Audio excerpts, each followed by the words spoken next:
नमस्कार दोस्तों, आपका स्वागत है हमारे नए वीडियो में। हमने अभी कक्षा 7 की कंप्लीट कर ली है हमारा राजस्थान पाठ्य पुस्तक, और वर्तमान में अब हम कक्षा 8 की हमारा राजस्थान पाठ्य पुस्तक कंप्लीट करेंगे। और ये जो हमारा राजस्थान पाठ्य पुस्तक है, ये सत्र 2020-21 से लागू है, नए सत्र के में। ये आपके लिए राजस्थान अध्ययन के लिए सबसे अच्छी और प्रामाणिक पुस्तकें हैं, कक्षा 6 से लेकर 8 तक की। ये आपके लिए सभी प्रकार के एग्जाम में बहुत महत्वपूर्ण है, और अक्सर इन्हीं किताबों के पाठों में से क्वेश्चन आपके एग्जाम में आएंगे ही आएंगे, चाहे वो लाइब्रेरियन का हो, चाहे वो फर्स्ट ग्रेड, सेकंड ग्रेड या थर्ड ग्रेड का हो, चाहे वो आपके पटवार का हो, या यहाँ तक कि कॉलेज लेक्चरर के जो अभी वर्तमान में परीक्षाएं प्रस्तावित है, उनके लिए भी बहुत महत्वपूर्ण साबित हो सकते हैं। आइए अब हम शुरुआत करते हैं कक्षा 8 के पाठ 1 की।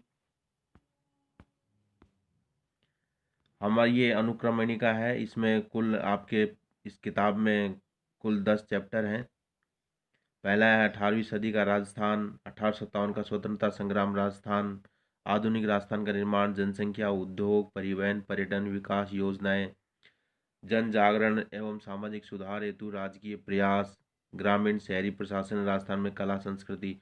बहुत ही महत्वपूर्ण पाठ्य पुस्तक है ये कक्षा 8 की, जो राजस्थान के अध्ययन से संबंधित है, राजस्थान जीके से संबंधित है। बहुत ही अच्छी चीज़ें दी हुई है। आप इसके 10 के 10 चैप्टरों का वीडियो देखेंगे तो निश्चित रूप से आपके चाहे कोई सी परीक्षा हो जिसमें राजस्थान का अध्ययन आ रहा हो, राजस्थान का जीके आ रहा हो, बहुत महत्वपूर्ण साबित होगा आपके लिए। क्योंकि ऐसा लगा नहीं कि हम कोई पैराग्राफ इस प्रकार से छोड़ दें कि यार वो महत्वपूर्ण नहीं है, कि चलो नहीं कोई खास चीज़ है, लेकिन इसमें लगभग हर पैराग्राफ में कोई ना कोई महत्वपूर्ण चीज़ जरूर आई है। पाठ 1 है 18वीं सदी का राजस्थान। मराठा शक्ति को सर्वप्रथम शिवाजी ने संगठित किया था, और औरंगजेब की मृत्यु के पश्चात मराठा शक्ति ने उत्तर भारत में विस्तार की नीति अपनाई। देखिए, औरंगजेब की जो मृत्यु है वो 1707 ईस्वी में हो गई थी, और उसके बाद जितने भी मुगल शासक सम्राट बने, वे सभी कमजोर शासक रहे, और उनकी कमजोरी का सबसे अधिक फायदा उठाया मराठों ने। तो उत्तर भारत में जब उनकी नीति अपनाई कि हमें यहाँ विस्तार करना है, जिससे वे मालवा गुजरात में आक्रमण करने लगे। मराठों का मालवा व गुजरात पर आक्रमण राजस्थानी शासकों के लिए चिंता का विषय बन गया, क्योंकि राजस्थान में जो प्रवेश है मालवा से हो सकता था। मालवा जो इंदौर उज्जैन के आसपास का जो क्षेत्र है, यहाँ से वो लोग झालावाड़ और कोटा के रास्ते राजस्थान में प्रवेश कर सकते थे। और इसके अलावा गुजरात, जो दक्षिण गुजरात उत्तरी गुजरात है, जिसके माध्यम से वो दक्षिण राजस्थान में डूंगरपुर बांसवाड़ा वाले क्षेत्र से प्रवेश कर सकते थे। राजस्थान में सर्वप्रथम 1711 में मराठों ने मेवाड़ में प्रवेश किया। यानी राजस्थान में सबसे पहले कहाँ प्रवेश किया उन्होंने? मेवाड़ में किया, 1711 में। और 1720 में पेशवा बाजीराव ने मराठा ध्वज कट अटक से कटक, ठीक है, फहराने का लक्ष्य निर्धारित किया। किसने किया? पेशवा बाजीराव ने 1720 में। देखिए, राजस्थान में जो कटक है, ये वो बिल्कुल पूर्व दिशा में है राजस्थान के, उड़ीसा में। और अटक है राजस्थान के, सॉरी माफ कीजिए, राजस्थान शब्द आ रहा है, भारत, भारत के बिल्कुल पूर्व में है कटक, और भारत के पश्चिम में है अटक। तो यानी वो चाहते थे मराठा कि हम संपूर्ण भारत पर अधिकार कर लें, क्योंकि वे पश्चिमी भारत की तो प्रमुख शक्ति थे ही थे, और इसके अलावा वे चाहते थे कि हम उत्तर भारत में भी अधिकार करें और पूर्व भारत पर भी अधिकार कर लें। अतः उत्तरी भारत की ओर मराठा अग्रसर होने लगे, और 1726 ईस्वी में मराठों ने कोटा व बूंदी पर आक्रमण कर दिए। ठीक है, कब किए? 1726 में। और राजस्थान में पहला प्रवेश कब हुआ था? 1711 में। इसके पश्चात 1728 ईस्वी में डूंगरपुर बांसवाड़ा के शासकों ने खिराज देना स्वीकार किया है। खिराज एक प्रकार का ये कर था। 22 अप्रैल 1734 ईस्वी में मराठों ने बूंदी के शासक बुद्ध सिंह को पुनः वहां का शासक बना दिया। बहुत महत्वपूर्ण बात है कि 22 अप्रैल 1734 में मराठों ने बूंदी के शासक बुद्ध सिंह को वहां का शासक पुनः बना दिया था। यही एक ऐसी घटना थी जिसके माध्यम से उनका राजस्थान की राजनीति पर अधिकार स्थापित हो गया और ये उनका पहला राजनीतिक हस्तक्षेप भी था। तो इससे क्या हुआ कि राजस्थान के शासक भयभीत होने लगे और इस भय को समाप्त करने के लिए उन लोगों ने ये किया, राजस्थान के शासकों ने, कि हम सभी मिल करके एक ऐसा युद्ध लड़ें जिससे मराठों का राजस्थान की राजनीति में हस्तक्षेप समाप्त हो जाए। तो उसी संदर्भ में उन लोगों ने, राजस्थान के प्रमुख शासकों ने, एक हुरडा सम्मेलन बुलाया। ठीक है, उसको बोलते हैं हुरडा सम्मेलन।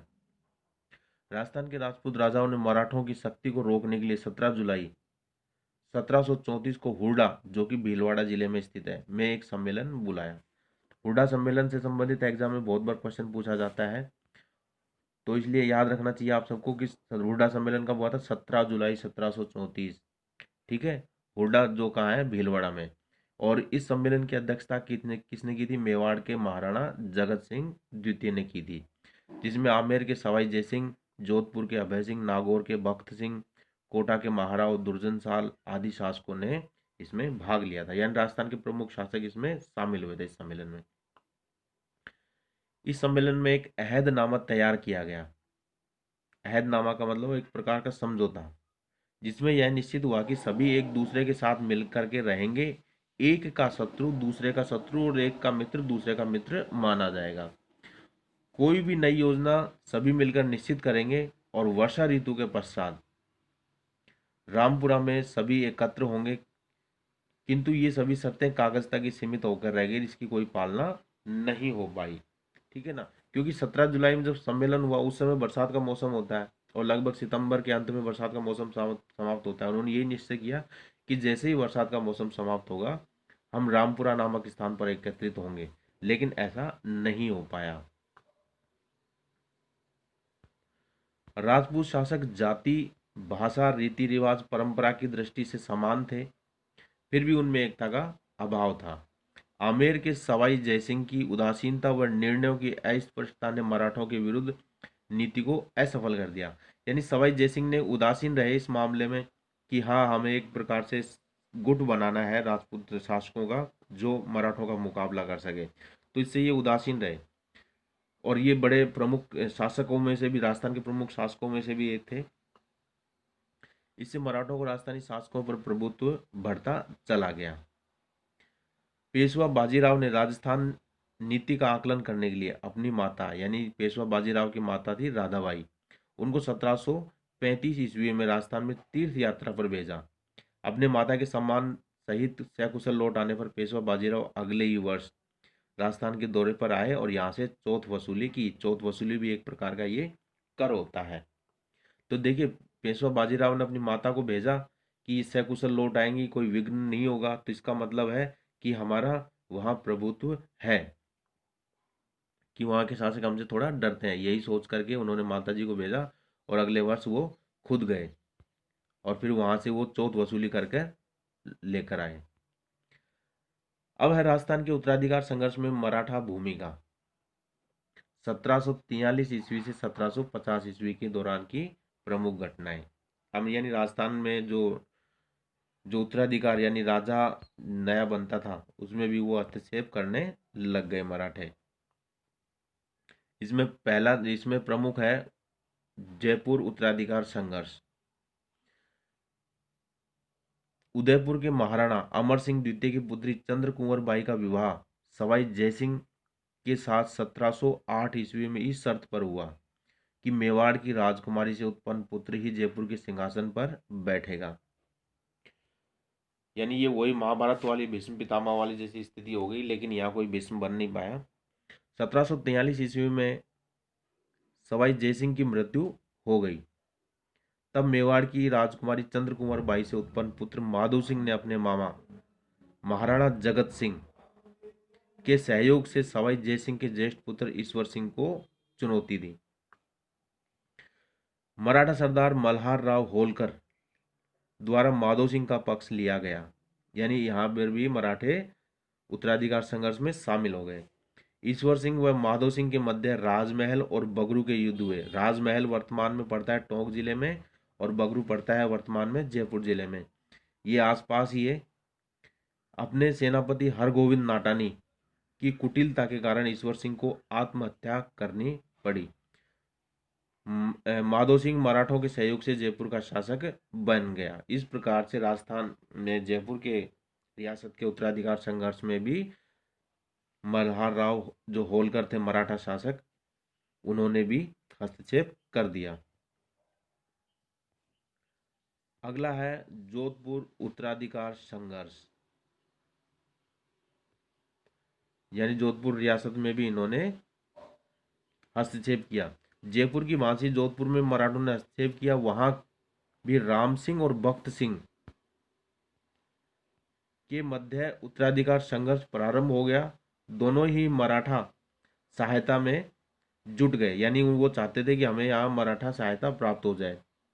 पेशवा सिंधिया व होलकर ये मराठा शासक थे, अंततः राम सिंह को उनकी सहायता में जुट गए। ठीक है, इनका हस्तक्षेप बढ़ने से, और राम सिंह जो था उसको आधा राज्य मिल गया। मारवाड़ का विभाजन भी नहीं हुआ, अपितु इनकी आर्थिक स्थिति भी सोचनीय हो गई, क्योंकि जब दो दो शासक हो जाएंगे तो उसका विभाजन हो जाएगा तो निश्चित रूप से आर्थिक दशा पर भी प्रभाव पड़ता है।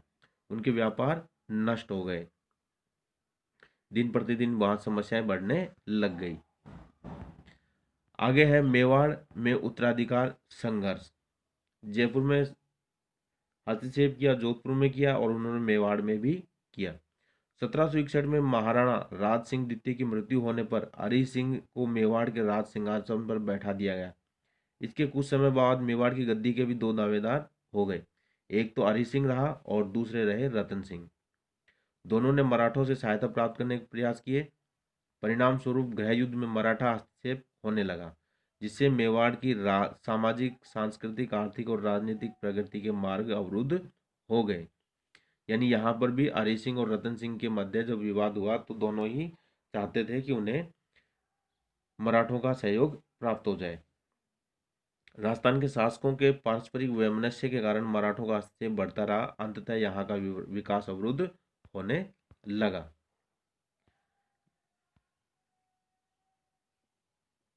अब देखिए, जो मराठा आक्रमणों से जब परेशान शासक रहे तो उसका फायदा किन्होंने उठाया? उसका फायदा उठाया अंग्रेजों ने, क्योंकि जब राजस्थान में जब मराठे और जब अधिक आक्रमण करने लगे या हस्तक्षेप करने लगे तो उनके प्रभाव को कम करने के लिए राजस्थान के शासकों ने क्या किया? अंग्रेजों का रुख किया, और अंग्रेजों ने भी ऐसी परिस्थितियां पैदा कर दी जिससे कि राजस्थान के जो राजपूत शासक हैं वो अंग्रेजों के पक्ष में हो जाए और उनकी शर्तें मान लें।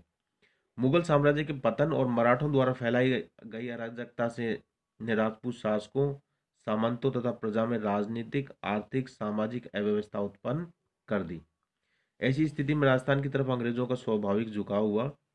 वे अपनी शक्ति के विस्तार, अन्य राजनीतिक, आर्थिक लाभ प्राप्त करने के लिए राजपूत शासकों से मैत्री करने के लिए उत्सुक हो गए। अतः 1817 और 1818 ईस्वी में राजपूत शासकों ने अंग्रेज सरकार से संधियां करनी शुरू कर दी। राजस्थान के राज्यों में सर्वप्रथम 29 सितंबर 1803 को भरतपुर राज्य ने अंग्रेजों के साथ संधि स्वीकार कर ली थी। ठीक है, अंग्रेजों के साथ संधि स्वीकार किसने की थी? सर्वप्रथम भरतपुर राज्य ने की थी, और 29 सितंबर 1803 को। 1818 ईस्वी तक सिरोही राज्य को छोड़कर सभी राज्यों ने कंपनी का संरक्षण स्वीकार कर लिया।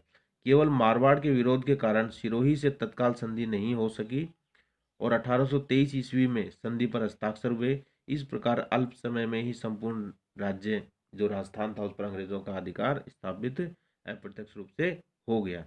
यानी 1818 में पहली संधि की भरतपुर के साथ, और अंतिम संधि किसके साथ हुई थी? सिरोही के कारण। सिरोही के साथ भी हो जाती, लेकिन सिरोही और मारवाड़ में हस्तक्षेप था, जिससे मारवाड़ नहीं चाहता था कि इसके साथ संधि हो। तो यानी लगभग 15 साल में ही लगभग सिरोही को छोड़कर संपूर्ण राजस्थान पर अंग्रेजों का अधिकार अप्रत्यक्ष रूप से हो गया था। इसमें संधि में क्या होता था कि सेना अंग्रेज लोग रखते थे, उसका खर्चा कौन उठाते थे? राजपूत शासक उठाते थे, और इस शर्त पे कि यदि राज्य पर आक्रमण होगा तो अंग्रेज अपनी सेना के साथ राज्य की रक्षा करेंगे। अब इस प्रकार से जब संधियां हो गई राजस्थान के राजाओं के साथ, तो संधियों के क्या परिणाम निकले? 1817-18 ईस्वी की संधियों के परिणाम स्वरूप अंग्रेजों को दिए जाने वाले खिराज से खिराज यानी कर, जो एक प्रकार का। देशी शासकों की आर्थिक स्थिति खराब हो गई। अंग्रेजों को शासकों के आंतरिक मामलों में हस्तक्षेप करने का अवसर मिल गया। अंग्रेजों ने भी शासकों को सामंतों के विशेषाधिकार तथा शक्ति नष्ट करने हेतु दबाव डाला। इससे सामंतों की प्रतिष्ठा को हानि हुई। स्वदेशी व्यापार उद्योग हस्तशिल्प नष्ट होने लगे। राजस्थान में ईसाई मिशनरियों का प्रवेश होने से उन्होंने ईसाई धर्म का प्रचार करना प्रारंभ कर दिया। इसकी जनसाधारण में तीव्र प्रतिक्रिया हुई, जो आगे चलकर 1857 ईस्वी के स्वतंत्रता संग्राम में परिवर्तित हो गई।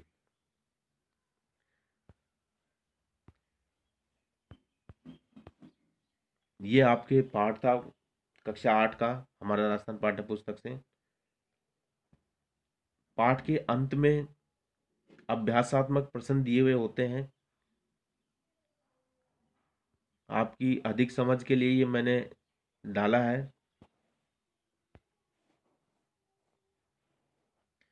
पहला प्रश्न ये है, निम्न में से हुरडा सम्मेलन की अध्यक्षता किसने की थी? जो जुलाई 1734 में जो हुरडा सम्मेलन हुआ था भीलवाड़ा में, उसकी अध्यक्षता किसने की थी? आपके ऑप्शन है महाराणा जगत सिंह द्वितीय, सवाई जयसिंह द्वितीय, और तीसरा ऑप्शन है अभय सिंह, और चौथा ऑप्शन है बख्त सिंह। आपको इन चार में से एक राइट आंसर बताना है।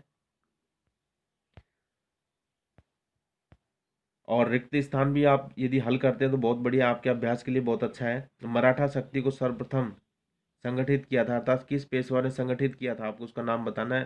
राजस्थान के राज्यों में सर्वप्रथम 29 सितंबर 1803 को ने अंग्रेजों से संधि स्वीकार कर ली, यानी सर्वप्रथम सबसे पहले संधि किसने की थी? ठीक है, राजस्थान में सबसे पहले अंग्रेजों से संधि किस रियासत ने की थी? आपको कमेंट्स बॉक्स में इनके आंसर बताने हैं। धन्यवाद।